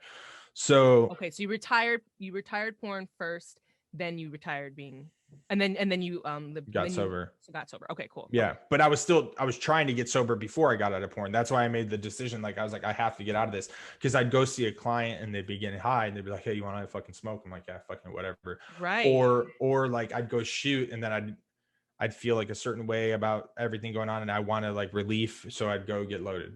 So it Right. wasn't working. Um, so plus I looked like shit. So people started to catch on. Like if you saw what I looked like, it was horrible. Really. Um, It took a toll on you, huh? oh yeah, I kicked my ass. Mm. Like I'm 225 right now, probably 225, 230. I was like a buck 70. So Oh, so imagine you like, lost weight. You oh, I was lost like a lot of 50, I was weight. like 55 pounds lighter than I am right now. Oh, okay. Yeah, it was Wow. nasty. Like I was like shriveled up, concrete colored skin, just gross looking. Uh-huh. But yeah, in June, I fucking made the decision. I was like, I'm done. So I set up like my last movie and my last scenes, flew to New York, got to New York, got loaded every fucking day, stayed up the whole fucking week. I was shooting, I was going to the bathroom and like taking hits off the pipe and then going back to the set. You know what I mean? Like it was a disaster. So I was all fucked up. And plus I'm taking dick pills every day, which are not good for your fucking heart. Right. So Oh, I'm like taking yeah. fucking that, and I'm twacked out, and I'm doing GHB and fucking all this other shit on top of it. And so after the 3 scenes, I ended up in a hotel room, and I had a client, and I just canceled them because I was having like a fucking full blown anxiety attack, like freaking out. Um, Ash and I broke up over the phone, and I told her that I had been like doing some scandalous shit. Like I think I was like on a webcam with girls or something, because I was just so sexually charged and distraught and fucked up. Like I was like webcamming with people, and like I told her, and she was in, where the fuck was she? Like she was like some crazy country like Singapore, or like like she was like, or Budapest or something. She was like fucking nowhere near home. And like this all happened and I'm in New York. And so I ended up having like a fucking full blown panic attack. I remember like I wanted to kill myself, but the window in the fucking hotel only opened like an inch and I was like stressed out about that. And so I called a friend of mine and like, I was like, dude, I need you to come like take care of me. I think I'm going to die, you know? And so he came over and like, I ended up finally falling asleep. I slept for like 14 hours or whatever, woke up, and then I had to fly to New Hampshire to shoot my last scene. And so I like, that was like, I was like, so I went there, I shot my last scene. I smoked a bunch of weed while I was there to like take care of myself. And it's sad, dude. There's fucking pictures of me from that movie. And like, you can just see like in my eyes, like lifelessness. Like it was sad. It was super terrible. And so after that, that was my last one. And I went home and like for the next 4 months I just ping ponged. Like I was just back and forth. And I just couldn't fucking, I was like, what am I going to do? Like, how am I going to make money? Like I had, you know, and I was being totally taken care of by my girl at that point. She was fully taking care of me. And, I fucking like finally, like I was sitting on the couch and I was just like I need help. I don't know what to do. And like she recommended that she's like, why don't you try going back to treatment? Because I went to treatment 8 years ago, like I said, and when I was 18. So I was like, at this point, like I was like, fuck it. And I met, this is the kind of the wild tail end of my story is we got in a huge fight because I was just emotionally unstable. We got in a huge fight. I went to my dealer's house, got high. There's some dude sleeping on his fucking couch. I'm like, what's this fucking Joker's problem? You know, like talking shit. And he's like, dude, that guy's been here for like 2 weeks. You know, like I told him to get the fuck out of here. He's like, you need a place to stay. I was like, you want me to take him with me? He's like, really? And I was like, yeah, dude. So I ended up staying there that night. And I woke up the next morning. The dude was there. I was like, you staying here? You come with me. And the guy's like, what the fuck are you talking about? And I was like, I know you kind of overstayed your welcome. I'm just saying, like, I'm going to go get a fucking hotel room if you want to come with me. He's like, all right. And so he like asked the dope dealer, he's like, is it safe to go with this guy? And the guy's like, dude, you're cool, bro. He's a good guy. Like, go with him. So we ended up leaving. And I told this dude, I was like, hey man, listen, like I'm done. I had like a tiny little bit of like, keep me from getting sick sack is essentially what it was. Right. Like just a tiny little bit of dope just to like kind of keep myself from feeling like shit.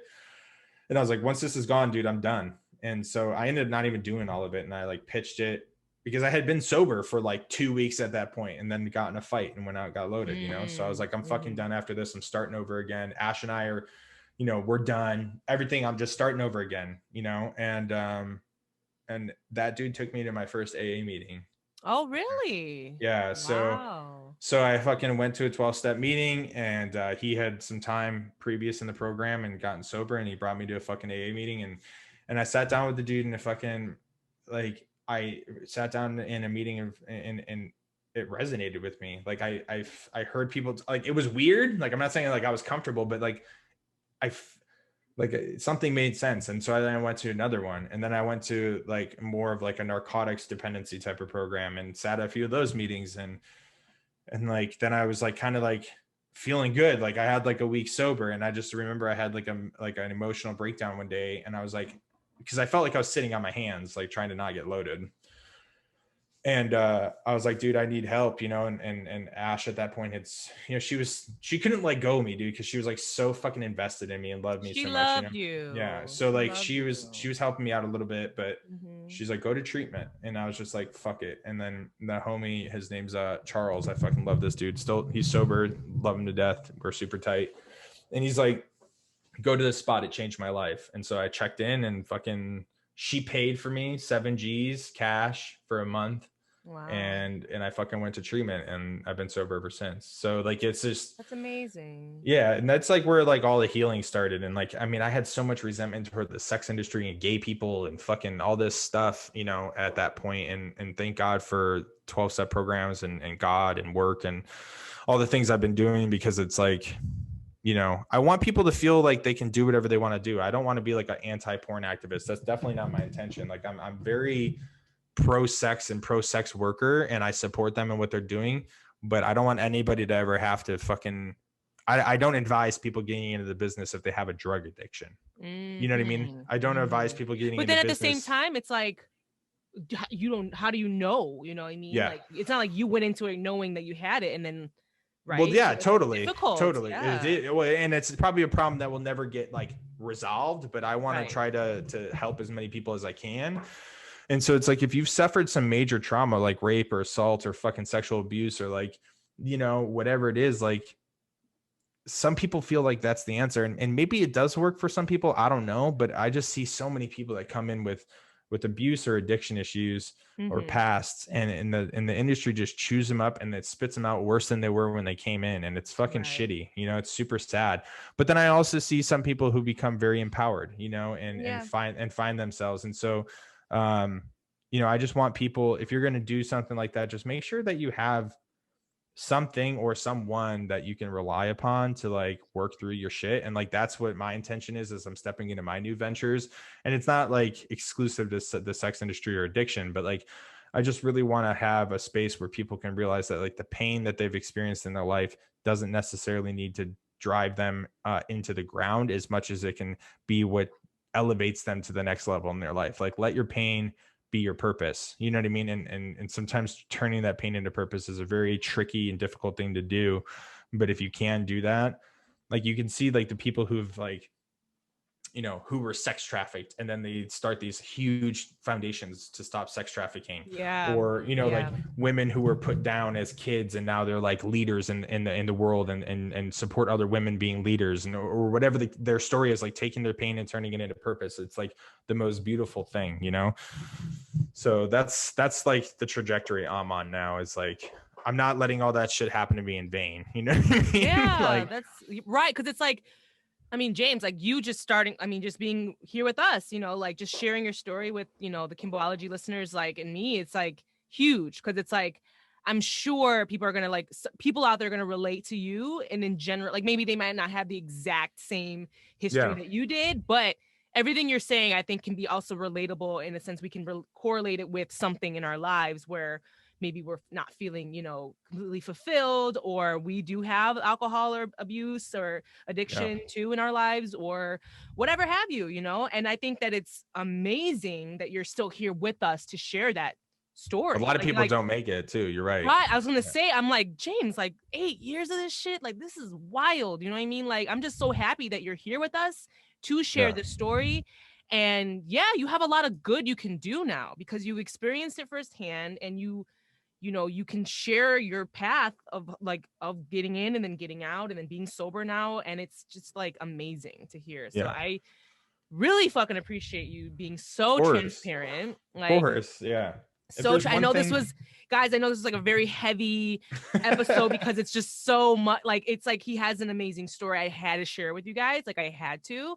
But you are gonna, you know, this is Kimbology, and I want to share, you know, we want to, you know, have a little fun too, obviously. So he's gonna join us for the next segment. We're just gonna take a quick break, and then James will join us in the next segment. So we'll be right back. And then we are back. Hi. Okay. Hi. So James just went through and shared an amazing story. Thank you again for that. We really appreciate it. I'm sure I'm like, that was just a tidbit. So I'm sure we'll have you back on and everything, because like you have just so much knowledge. Like you can talk about. I can tell you the whole story. I know. 8 years, guys. There's a lot to share. So we only have a little time. So I mean, but I want to go into the next segment, which is medicate, masturbate, meditate.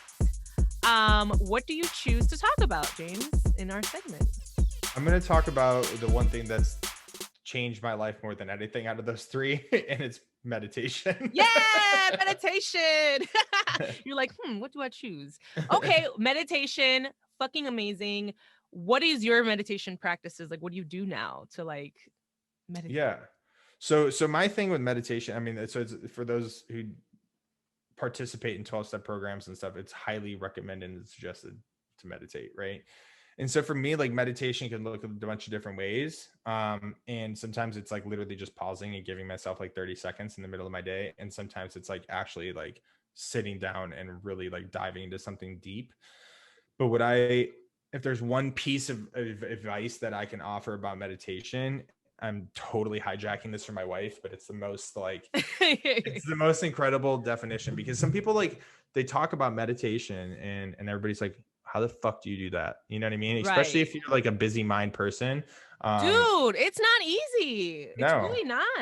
and it's hard to not critique yourself while you're meditating. Right. There's no right way to meditate, right? Like that's the most important thing to know is there's no right way or wrong way to meditate, should I say. Hmm. You can meditate however you meditate. And if your mind is racing while you're meditating, that's because you haven't meditated. Like Oh my that's God. Amen. that's a big part of it, right? You haven't Yeah. calmness of mind hasn't been a state that your body is used to being into. Right. But the analogy that my wife uses for meditation that has always supported me is like, and I always use this with new dudes that are getting sober that are like, what the fuck was meditation? Like, how do I do this thing? is you imagine like you're driving down a road, right? And so like if you were driving down a road and you're cruising and you got a destination, or maybe you're just taking a ride, whatever the case is, you're cruising down the road, as you're driving down the road, like you're passing tons of things. Most of the things we pass when we're driving, if we're on like a highway, for instance, would be signs. So let's just imagine we're on like a country highway and we're driving. When you're moving down the road, you wouldn't see a sign, slam on your brakes, pull over, get out, look at the sign, read the sign, ask why the sign's green and why they put it here and what it means and all the things, right? So when you're meditating and you're moving down the road in your mind of meditation and a thought comes up, it doesn't mean that you're supposed to slam on your brakes in your fucking meditation, pull over, look at the thought, examine the thought, ask why the thought came from that, is there, why does it look this way, feel this way? What's the fucking issue? Why is this here? You just keep driving down the road. You know what I mean? Right. So it's the same concept. And for me, that helps because I've had so many things happen, as you've heard from the previous segment in my life, that things that come up, it's easy for me to like want to stop and look at it and analyze it and digest it and figure it out. And that's what I'm doing all day through my actions that don't serve me if I don't meditate, is I'm attaching perception and previous experience in my current circumstances. Mm-hmm. And so that's what's not working for me. So when I can move through a meditation and just see a thought, accept the thought, let a thought go, that's like really, and even if that same thought keeps circling back around, that's okay. Just keep releasing it. And then you learn to not be so attached, like holding on to the things that aren't serving you in your life. So yeah, meditation is like 100%. I mean, because my thing was masturbate and medicate for the longest time, and Right. it serves a point, right? It serves a purpose, excuse me, and it's a great tool. But meditate for me was the thing that wasn't in there, and I love that you used those 3 M's, because really, like, I think medicating is amazing if you don't have an addiction and you can do it in a way that works for you. Like, fucking yeah, absolutely. Like, give yourself medicine. And for me, medicine looks different, right? For me, like, my medicine isn't in a herbal sense like it used to be. And I say I've lost my privilege to smoke marijuana, unfortunately. But I know, and I was like thinking, like, oh my God, what am I gonna send James as a gift to being on the show? I'm like, fuck, everything that I want to send you is like not gonna help you. I'm like, it's gonna be triggering and shit. I'm like, fuck, I'm gonna have to figure this shit out. Don't worry, I would rock a shirt like that all day. It's all good. Yes. Okay, I got you. It's all good. But yeah, like meditation, just it was like that missing tool, right? Like there was that thing that was missing in my life. And I mean, I'm all about like fucking getting one out and masturbating and being in relationship with your body while you're doing those things. But I think it all starts with meditation, because it doesn't matter if you're masturbating or you're medicating or any of those things. If you're not right with you and you're not right in your mind and you're not whole with yourself, anything that you do is not going to work. You know what I mean? And so I think like I love that meditate is first in your little slogan, because it's such a powerful thing. You know what I mean? It's such a powerful thing, and it's such a powerful tool that it goes underutilized. I don't know anybody in my life that regularly meditates that isn't doing all right. You know what I mean? Right. True. Regardless of circumstance, Right. So right.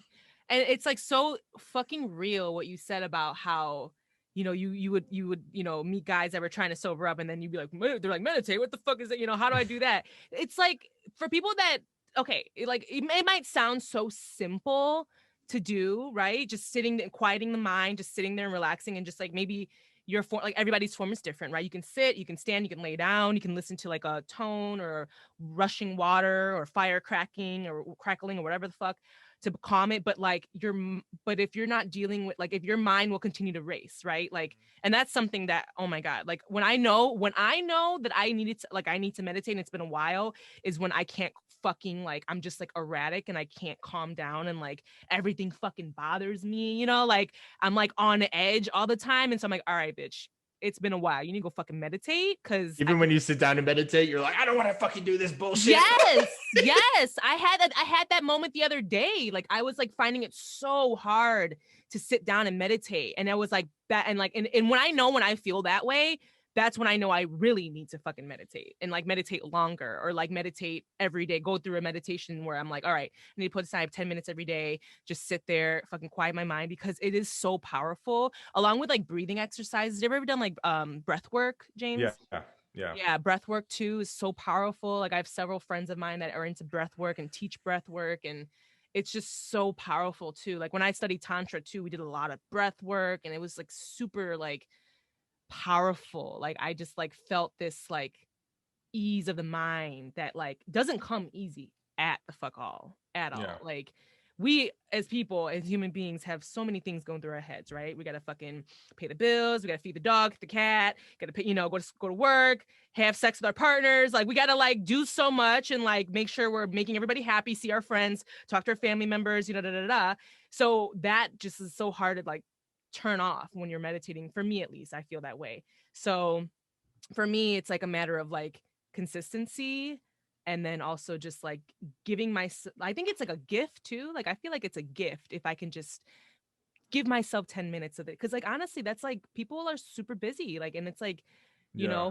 do I want to like sit alone and like listen to this fucking rushing water for 10 minutes, or do I want to watch WandaVision? Like, you know what I mean? Like it's like people No, like for would real rather though. go watch WandaVision, they don't want to fucking do that, Well, because it stimulates like endorphins in your body. Like you get a dopamine hit from like, from like jerking off, right? Like if you're gonna masturbate, you get like a dopamine hit, which is great. And I think it's also great to be in relationship with your body, and sexual stimulation, sexual stimulation, like being in relationship with you. But if you're doing it as like a band-aid for something, it Yeah. doesn't work, right? Like Right. that's why I think it's so powerful to start with meditation. Like you were saying, like to me, like that's where it's all at. Because if you can give to yourself at that level, then you can receive the gifts of all the other things you do, whether it's masturbate, medicate, or whatever else it is, right?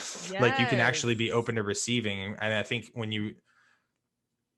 giving to myself is like the hardest thing to do, because in order for me to give to myself, I have to find myself to be worthy of giving to myself, and if you have a worthiness conversation as deep as mine's rooted, that could be challenging, Yeah. so That's it's real as fuck. That's yeah, real. it's a big thing. I mean, it's underneath a bunch of stories and conversations that I have with myself. Of course, I'm never Right. gonna it's not easy to like look at yourself and be like, you're not worthy, but like the undertone of my fucking existence and the way that I show up for myself, those actions say to myself that I don't think that I'm worthy. You know what I mean? Right. And so that's sitting down and meditating and giving yourself that time. And especially in the beginning of the day and the end of the day is so huge, because like you go to sleep with all that shit on your mind, you wake up with all that shit on your mind, you don't do anything about it. That shit compounds like hardcore, Oh my God. You said a Yeah. word. Yeah. 1000% agree with you. Well, I mean, like, first of all, James, thank you. Because like I think that your story is super inspiring, super informative. Like I've learned a lot just talking to you these couple times that we've chatted.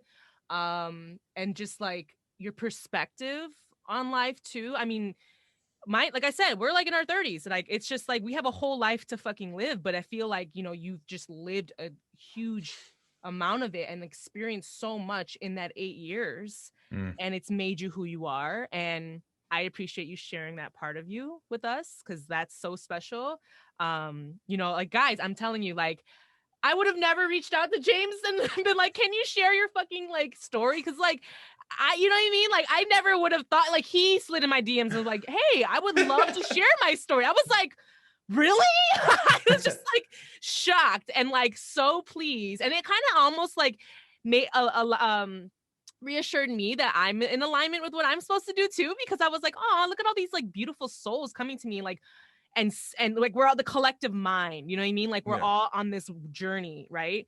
And when you came to me and you said that, I was just like so happy, and I was just like, this is amazing that this person from a past life that I like, I don't think about you every day. And it's like, you know what I mean? It's just like like you're just like a person I went to like school with when we were young kids. And like, I've known of your story. Like, guys, like I've actually worked with, James's aunt. Like, yeah. Talking about that. Yeah. Cause I actually worked at a salon, like when I was in college, and just so happened to, work with your aunt. And then she told me, she's like, yeah, my nephew's James. I was like, what? Like, I was just like, really?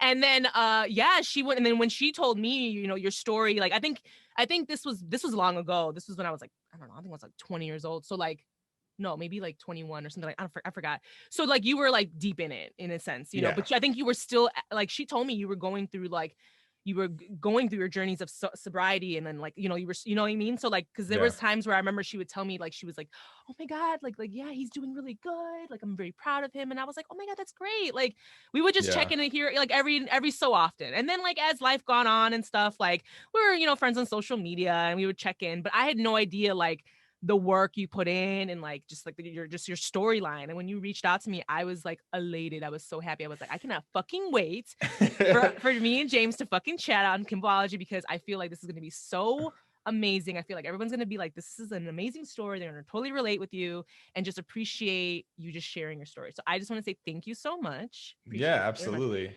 And I actually picked a quote for you, and for just like the topic in itself, because I felt, I don't know, I resonated with this.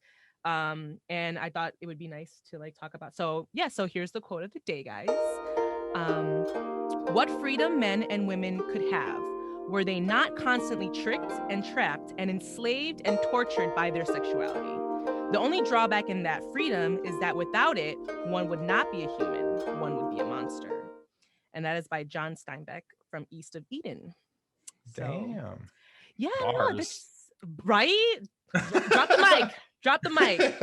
Like, I just like was like, yeah, like I felt like that really resonated with just like your journey and just like everything we talked about. So I was just like, let me say that quote. I love doing the quote of the day. I sometimes forget.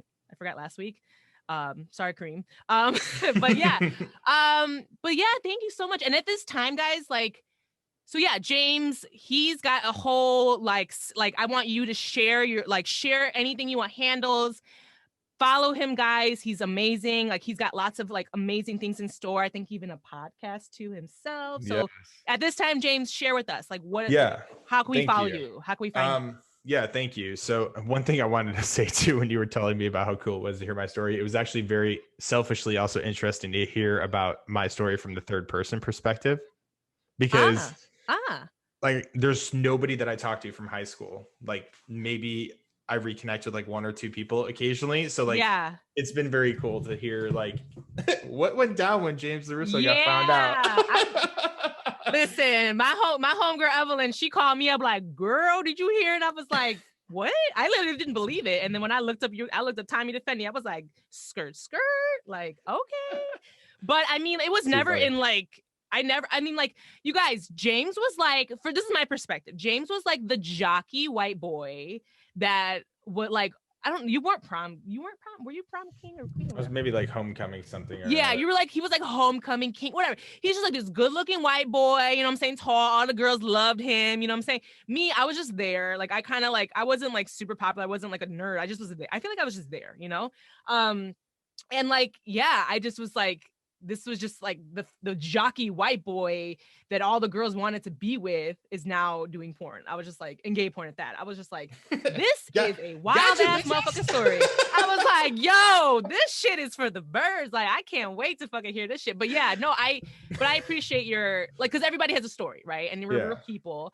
And yeah, James, like, I cut you off again, but yeah, tell us where we can find you. So right now I'd say the best way to get a hold of me is probably I am LaRusso. So it's IAMLARUSSO on Instagram. But kind of that, I would say that's the best place right now, because I got a bunch of big shit that I'm working on. So I'm writing a book. and I'm releasing the first season of my podcast. So pretty much taking each segment of my experience and breaking it down into a full season of a podcast. So that shit's going to be coming out. I'm not going to drop the name yet because it's not trademarked. So we're going to just, Yay, yes. but yeah, it's I'm in the process of working on it. And it's like I said earlier, my business partner is actually a former client of mine. So it's like this really unique kind of experience that like he's part of it with me. You know, I'm really hoping to like take the normalcy or put some normalcy into like what happened, right? And take the abstract craziness out of it and just be like, yo, two fucking human beings going through life connected in the craziest way, and boom, like here we are, right? So it's all about turning pain into purpose. That's what the whole podcast is about. That's what the whole fucking book is about. And you know, my intention is really to transform the world and be a big stage speaker and continue to get my word out there and just continue to love on and help people. So you can expect that in, you know, the next 6 months. I'm hoping probably in the next 3 or 4, I'll be live on the podcast, and the book should be published and out shortly after that. So that's amazing. You guys heard it. This motherfucker's writing a book. He's gonna have a podcast. I can't wait to listen. I'm a huge podcaster. And I love fucking podcasts. So I cannot wait to like listen every, or however you're going to release it. You said you're going to release all of season 1 at once, or? no, so we're going to release it one episode at a time, but Okay. I'm shooting the whole thing at one time. So, but you're shooting. Oh, interesting. Yeah, we're recording it. Yeah. Because we're doing it Okay. on location. So I'm having guests come in and I'm just knocking it all out in like 1 week. Yeah. So, and then afterwards I'll be doing like continuous episodes, but like get to really give everybody like the story, like my story, like pulling the curtain back. We're doing it like that. And then I'll have, you know, filler episodes and extra credit. Extra credit. Y'all need some extra credit, y'all. Okay. Cool. I'm excited to hear. Okay. So we don't know the name yet, but whenever that is announced, I will post it on Kimbology so you guys can follow. Stuff. Yeah. I'm going to put all the like in the show notes. I'm going to put all his information if you guys want to reach out. Follow him on Instagram, follow his journey. Like I can't wait for that. Like I can't wait for your book. That's like so amazing, James. Like thank you. That is huge. I know for me, I hate writing. I find it really hard. But I always wanted to write a book too. And I just like, how do you write a book when you don't like to write? Like, I'm like, how the fuck does that happen? So straight up, I'm the same way. And my business partner is a publisher and an author. And like, I wrote a bunch of shit and sent it over to him. And he's like, what the fuck do you mean you don't like writing? You're a really eloquent writer. Like, this is really good. And I think when you write about shit, like we associate writing with like, okay, you're going to do your fucking paper on, you know, fucking, what is it? Of Mice and Men. Or right. Where's your works cited page? Oh yeah, my God. The ghetto. So I think it's a lot different, you know, as you move into doing something that like you're authentically passionate about. That's like you.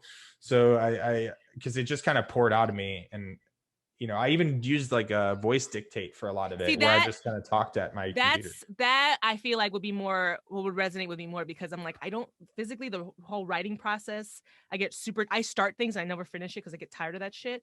But the dictation, I think that will be, I mean, I do a podcast, so I feel like that would be really like, you know, correlate with that. So that's great. Okay. So that makes me just excited. Vomit all over your computer and then let somebody else clean that shit up for you. Vomit. You know? I'm going to vomit the shit. Cause I mean, like, yeah, guys, it's like, you know, if you have a story to tell, and the thing is, like, I feel like with you, James, like you have a positive, like you're coming to everybody with this positivity and like wanting to help people. And that's where I came to from starting Kimbology. It was never like like, it was always just to like form a community where we can have great discussions and talk about, and then like help people. Right. And inform people about sustainability and sex and meditation and, you know, masturbation, all that fun stuff. But yeah, I feel like yours is going to be super, super like powerful because you have such an intense journey that you've gone through and you're continuing to go through. So yeah, I can't wait for that. So I'll keep you guys posted. And of course, I'm going to put all his handles on here. It's going to be in the visuals, guys, so you can see our pretty beautiful faces and his beard face, his sexy beard face. He's giving me very like, you went from like a twink to now you're like what, like between an otter and a bear, or what? Yeah, you have your like your gay community like scaled down very well. I like that. Right. Yeah. Well, I mean, I have because most people would have said cub, but then you said otter, and I was like, wow, I'm impressed. You know, like right. Well, shout out to my gay homies that I have had throughout the years. Like I I'm in the community myself. But yeah, I definitely feel like I'm like, you were like, because when you first started, I'm like, yeah, twink, yeah. But the thing is, like, you were very tall. Isn't twinks usually like really like really small and petite too? Yeah. Yeah. Right. So, but you were still considered a twink. That's interesting because you were very tall. Yeah, I guess I was a skinny Tall. little white boy. Yeah. But now you've blossomed into this like Yes. otter bear man. Into So, this sober dad bod dude. tune into James, doing like dad bod porn on his like OnlyFans. I'm just kidding. I'm just kidding. Well, this was fun. I really appreciate you joining us again. Yeah. And guys, as always, please subscribe on Apple Podcasts. Shout me out, reach out to me on Instagram, Kimbology Podcast. Send me questions, kimbologypodcast@gmail.com. Watch us on YouTube, because this is going to be on YouTube, of course. You get to see all the behind the scenes. I usually add all fun like photos and things like that. So if James will allow me, I'll add photos of him too.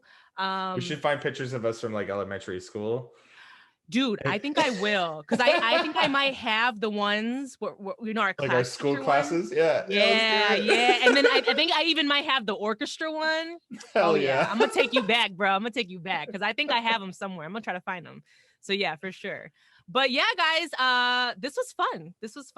And let's not wait like 18 years to do it again. You know what I'm saying? I know. No. I want to have you back on, definitely. And then obviously, podcast. We'll both be podcasters, so hopefully I could be on your podcast. That'd be fun. 100%. Yeah. Yeah, I would love that. I would really love that. So, yeah, thanks guys as always for listening to Kimbology, and we'll see you guys next week. Bye. Say bye, James. Bye, guys. Thank you. Kimbo out. Brought to you by the Rick Dog Network. Well, shoot the damn dog.